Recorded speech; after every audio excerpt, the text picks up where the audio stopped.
नमस्कार, Indian polity के इस हाई यील्ड रिवीजन सेशन में स्वागत है। आज उन सबसे ज़रूरी तथ्यों को डिकोड किया जाएगा जो प्रतियोगी परीक्षाओं के लिए किसी गेम चेंजर से कम नहीं है।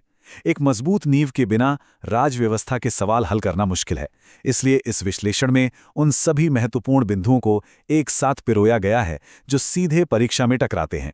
तो चलिए, बिना किसी देरी के सीधे शुरू करते हैं। आज की इस चर्चा को मुख्य रूप से इन 5 पिलर्स में बांटा गया है: संविधान सभा, कार्यपालिका, संसद, लोकतांत्रिक सिद्धांत और चुनाव। ये स्ट्रक्चर रिवीजन को एकदम क्रिस्टल क्लियर रखने में मदद करेगा। सबसे पहले बात करते हैं खंड 1 की, यानी संविधान सभा। वो मूलभूत संस्था जिसने स्वतंत्र भारत के संविधान का ऐतिहासिक मसौदा तैयार किया। संविधान बनने की इस पूरी टाइमलाइन पर अगर नजर डालें तो 1946 में कैबिनेट मिशन की सिफारिश आई। फिर 9 दिसंबर 1946 को पहली ऐतिहासिक बैठक हुई। इसके बाद 29 अगस्त 1947 को प्रारूप समिति यानी ड्राफ्टिंग कमेटी का गठन हुआ। 2 साल, 11 महीने और 18 दिन के कड़े परिश्रम के बाद आखिरकार 26 नवंबर 1949 को भारत का संविधान अपना लिया गया।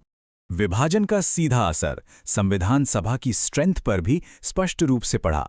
विभाजन से पहले सभा में कुल 389 सदस्य थे, लेकिन बंटवारे के बाद ये संख्या घटकर 299 रह गई। और यहाँ एक बहुत दिलचस्प गणित है। हर एक सदस्य को लगभग 10 लाख यानी 1 मिलियन लोगों का प्रतिनिधित्व करने के लिए चुना गया था, ताकि पूरे देश को एकदम उचित और समान प्रतिनिधित्व मिल सके।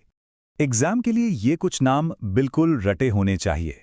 डॉक्टर राजेंद्र प्रसाद स्थायी अध्यक्ष थे, लेकिन ध्यान दीजिएगा, यहाँ 2 उपाध्यक्ष बनाए गए थे, एच.सी. मुखर्जी और वी.टी. कृष्णामाचारी।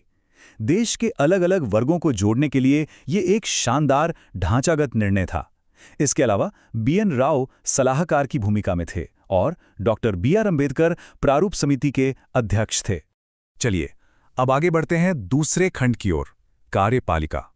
यहाँ हमारा फोकस देश के सर्वोच्च पद यानी राष्ट्रपति और प्रमुख नियुक्तियों पर रहेगा। अब यहाँ एक बहुत ही क्लासिक सवाल उठता है, अगर भारत के राष्ट्रपति के चुनाव में ही किसी तरह का विवाद या शंका उत्पन्न हो जाए तो उसका अंतिम फैसला कौन करेगा? ये एक ऐसा ट्रैप है जहां अक्सर अच्छे लोग कंफ्यूज हो जाते हैं। जवाब है भारत का सर्वोच्च न्यायालय यानी सुप्रीम कोर्ट, चुनाव आयोग नहीं। भले ही चुनाव आयोग पूरी प्रक्रिया संभालता हो, लेकिन जब बात राष्ट्रपति पद की हो तो उसकी गरिमा और निष्पक्षता बनाए रखने के लिए विवादों का सीधा निपटारा सिर्फ सुप्रीम कोर्ट करता है। नियुक्तियों के मामले में एक सीधी सी ट्रिक याद रखनी है। राष्ट्रीय स्तर के बड़े पदों पर, जैसे राष्ट्रीय चुनाव आयुक्त, मुख्य न्यायाधीश और प्रधानमंत्री, इनकी नियुक्ति राष्ट्रपति करते हैं। लेकिन जब बात राज्य स्तर की होती है तो राज्य चुनाव आयुक्त की नियुक्ति वहां के राज्यपाल द्वारा होती है। नेशनल लेवल पर राष्ट्रपति और स्टेट लेवल पर राज्यपाल। बहुत ही सिंपल। तीसरा अहम खंड है हमारी संसद और प्रतिनिधित्व। आर्टिकल 79 के तहत संसद का एक्चुअल स्ट्रक्चर क्या है, आइए देखते हैं। संसद सुनते ही दिमाग में सिर्फ लोकसभा और राज्यसभा ही आता है ना? लेकिन संसद केवल इन 2 सदनों से मिलकर नहीं बनती। इसमें भारत के राष्ट्रपति भी एक अभिन्न अंग के रूप में शामिल होते हैं। कारण बड़ा वैधानिक है। कोई भी बिल तब तक कानून नहीं बन सकता जब तक उस पर राष्ट्रपति के हस्ताक्षर ना हो जाएं। अब जरा लोकसभा सीटों के इस बढ़ते क्रम पर गौर कीजिए।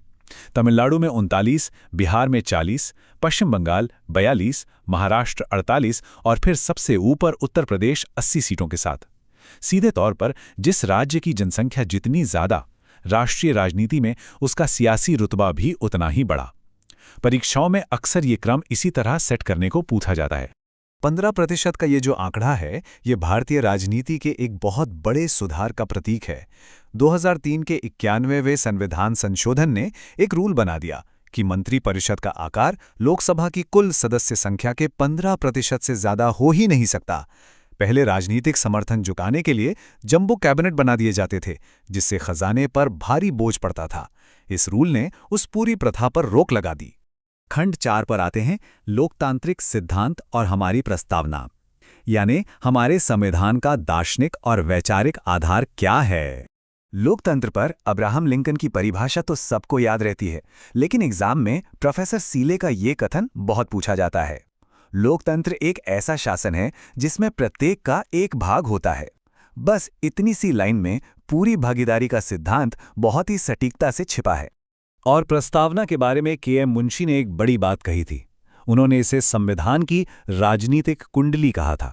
जैसे माना जाता है कि जन्म कुंडली भविष्य का खाका खींचती है, बिल्कुल वैसे ही हमारी प्रस्तावना इस पूरे गणराज्य की सामाजिक, आर्थिक और राजनीतिक दिशा तय करती है। राजनीतिक विचारधाराओं की बात करें तो एनसीईआरटी के संदर्भ में राष्ट्रवाद वो वैचारिक आधार है जिसका उपयोग भारतीय जनता पार्टी द्वारा राष्ट्र निर्माण के लिए किया जाता है। अकादमिक स्तर पर विभिन्न राजनीतिक दलों के मूल सिद्धांतों का दस्तावेजीकरण होता है और यह तथ्य उसी वस्तुनिष्ठ अध्ययन का हिस्सा है। आर्टिकल 1 भारत को राज्यों का संघ घोषित करता है। कनाडाई मॉडल से प्रेरित होकर हमने एक बहुत मजबूत केंद्र अपनाया है। इसका सीधा सा मतलब यह है कि किसी भी राज्य को भारतीय संघ से अलग होने का कोई अधिकार नहीं है। भारत एक पूर्णतः अविनाशी संघ है।